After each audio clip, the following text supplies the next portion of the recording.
Hello YouTube, it's Lion here with Hobbies of Man once again, and today we are doing another Kaiju number 8 chapter review. Today we are reviewing the grandiose chapter 50, which is pretty awesome. It's been a year and a half, I think, almost 2 years since this published, and it's kind of interesting that it's only gotten just to chapter 50, but of course this is due to the kind of crazy schedule that the manga has, right? Because it started weekly, and then it was every 3 weeks, or like 3 out of 4 weeks of the month, and then it was every 2 weeks, and it's kind of been inconsistent, but it is kind of back on track, I guess.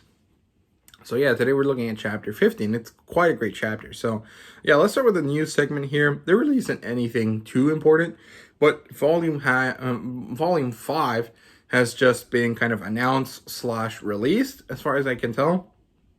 It's quite a few people talking about it this week, and the mangaka posted about it recently.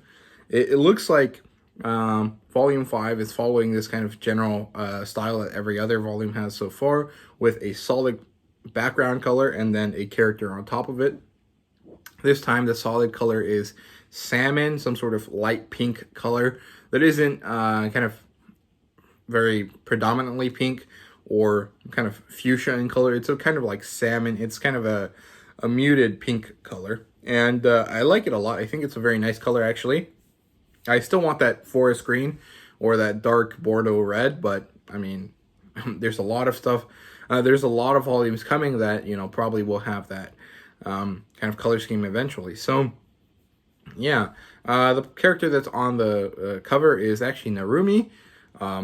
Okay, I feel like Mr. Isao and Mina should definitely be on a cover at some point, and I feel like Mina should have been on a cover way before Narumi, and probably way before Hoshina, but whatever, I guess. At least Kikoru got a cover for herself, and that's good enough for me. So, yeah, that's all there is to it. I don't know what the next volume will be, but it probably will feature Mr. Isao, since he's been such an interesting kind of meaningful character right now. Unless they finally decide to give it to Mina, but I definitely think that Mr. Isao is probably going to get a cover before Mina does, because Mina tends to be that one of kind of like background character that she's there and she's meaningful to the story, and she kind of is what's pushing Kafka forward, but she really isn't like a main player in the story, and so that's probably why she hasn't gotten a cover yet. But let's move on to the recap now. So we basically end up having a fake out situation where the real Kaiju number 9 is not actually the one fighting Kafka, is actually the one in the JDF base. It's behind Mr. Shinomiya, and he starts fighting with Mr. Shinomiya, and actually is quite surprised that he kind of manages to, you know, punch Mr. Shinomiya pretty hard without very much effort. So that kind of ends up being kind of very one-sided until Mr. Shinomiya kind of gets some resolve at the end of the chapter, where he's like, I gotta stand up. My daughter, you know, means something to me, and so I have to make sure that I stand up for her, kind of thing. And that's basically all there is to last chapter. So if you want to watch a full review of it, you guys can check it out. It's up there somewhere. But yeah, let's get into the review and discussion here. Chapter 50 has 21 pages. Pretty nice. I think the lowest amount of pages we've had in a while is 19, which was last chapter. But probably because this chapter had to be a little bit beefier. So yeah, we kind of start with Narumi rushing back to the base, and we also get to see that the base is being evacuated quite quickly, so that Mr. Shinomiya can have space to fight, and so people aren't in his way. And what happens is that we get a scene shift back to Mr. Shinomiya in number 9, and the area has been evacuated, and he gets asked to like evacuate himself by his analyst guy, who we finally learned is named Kazuru. And he tells him, hey man, I can't do that because the Kaiju's after me. If I move somewhere else, he's going to track me, and he's going to come and fight me again. And so it's actually better to just stand here and beat the shit out of him, right? So that's what he kind of attempts to do. What happens is that Mr. Shinomiya tells the analyst, Kazuru, to leave. But Kazuru is like, hey man, my job is to make sure you succeed. So I can't leave you. I have to be here with you. And Mr. Shinomiya is like, okay, that's fine. We're gonna, do this. And he releases all his power, very kind of, what's it called, Dragon Ball like, and his hair starts to fly up a little bit. And what he does is he releases all of his suit's power, and then he raises the level of his numbers weapon all the way up. So he basically is as powerful as he can possibly be right now.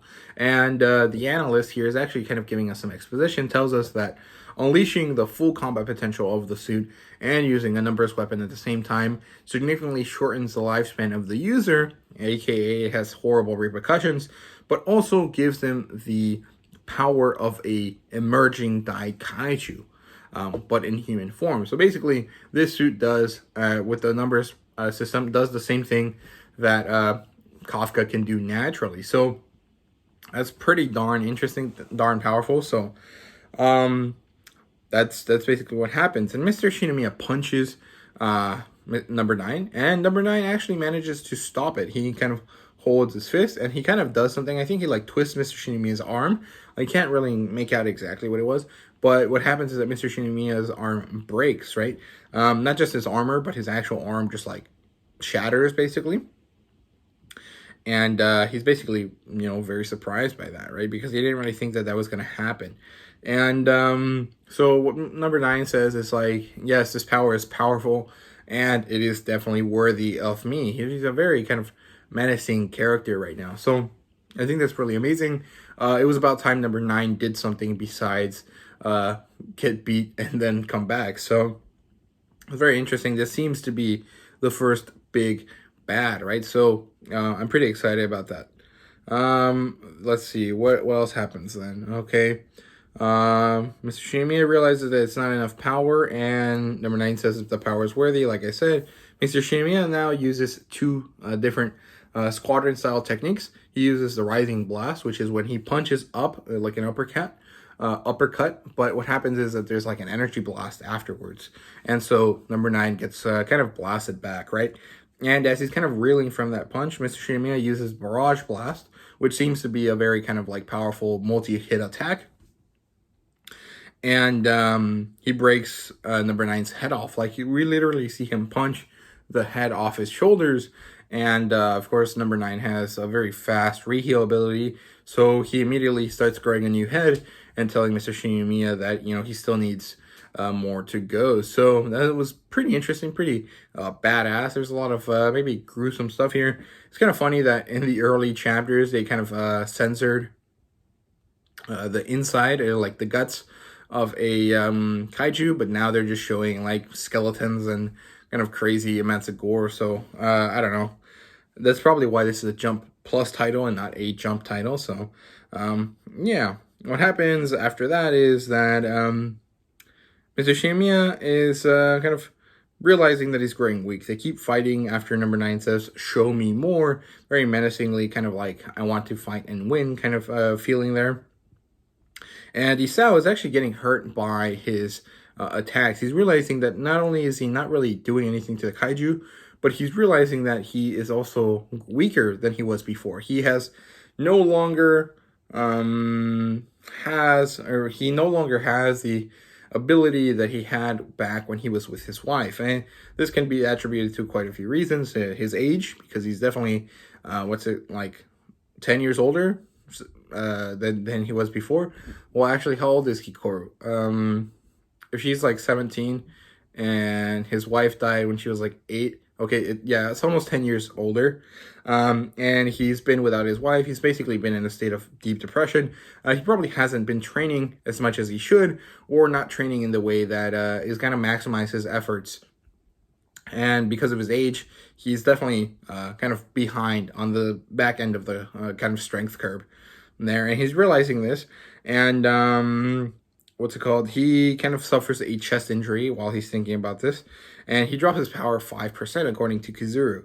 And after that, the analyst is kind of pretty worried. He says that he's not able to help Mr. Shinomiya, and that's kind of hurting him because that's supposed to be his job, as he told us earlier. But Mr. Shinomiya kind of realizes this, and he's like, hey man, we're going to beat this guy. We're going to beat him, Kizuru, he says. Or Kuruzu, sorry, I've been saying that name wrong. It's Kuruzu. Kurusu, and he reroutes, or he asks Kurusu to reroute his power so that his suit is diverting every bit of ounce of power that it has into attacking, right? And what happens is that he forces the Kaiju arm of his exoskeleton to kind of realign his arm. It's kind of really interesting. It kind of reminds me of when All Might is fighting All for One for All. Wait, yeah, All for One, and he switches his power from one arm to the other, and he has a broken arm, and he like bulks it up again, and it like unbreaks for a second. That's kind of what this reminds me of, and I think that it's really interesting, really powerful, like as an emotional situation, and the exoskeleton is basically taking over Mr. Shinomiya's left arm. He's using it to give him the ability to use it again, right? And Mr. Shinomiya is ready for one last stand, essentially. He's realizing, hey, I'm going to die. This is probably going to be the end. But I didn't fulfill my promise to my wife, right? Because he has this kind of flashback to his wife. And as he's getting pummeled, he remembers that when Kikoro was a child, she had asked them that she had told him that she was going to join the JDF at one point. And his wife, who seems to be the stronger character of the two in terms of like fighting prowess, had decided that she had to steal her heart and prepare to teach her daughter everything she needed to have the power to survive, and that Mr. Shinomiya would have to take over the loving aspect of the like parenting, right? And he realized that he hasn't done that. He hasn't been fatherly at all. And now that the last thing, the only thing that he has left to do is try to at least make up to that and atone, by making sure that his daughter gets to live another day, and that this monster that he's fighting right now is eradicated. And holy crap, I thought that was super powerful, super meaningful.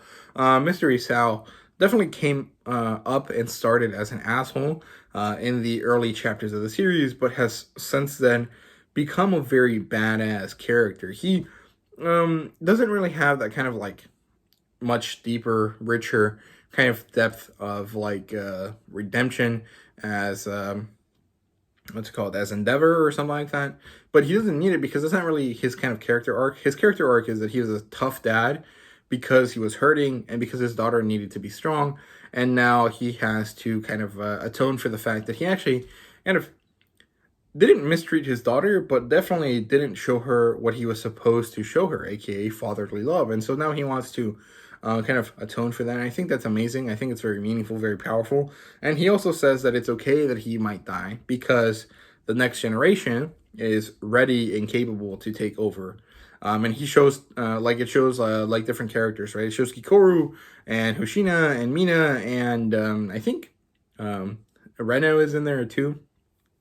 But Kafka is definitely not in there. And of course, this is because he's not really a human anymore. So I don't know. I think that it's kind of missing the point there. But I don't know. I think that was meaningful and powerful. And I thought that was really, really good. Very good character work for Mr. Isao. So overall, I think it's very cool. So he stands up and kind of, I think the last thing he does is punch the hell out of number 9 in a way that kind of looks like a Kamehameha. Like he punches him like this, right? And it looks like he used some sort of electrical discharge in order to kind of blow him up or something. And it looked really badass. So overall, I'm pretty excited to see where this goes next chapter. I hope he survives because he's such a badass character. And I think that he needs to have one last moment of closure with Kikoru before, you know, he kicks the bucket. So yeah, I hope you guys enjoy this chapter. I don't really have anything in terms of theories, so I'm just going to end the chapter now, or the review now. So let me know what you guys thought. I thought this was an awesome chapter. It was amazing. I really enjoyed it. I thought it was very hype. Great read for Thanksgiving, so I really appreciate that. And I hope you guys liked it too. If you did, please leave a like, subscribe, and comment down below. Let me know what you guys thought. And yeah, happy Thanksgiving. Hope you guys enjoy. See you guys later.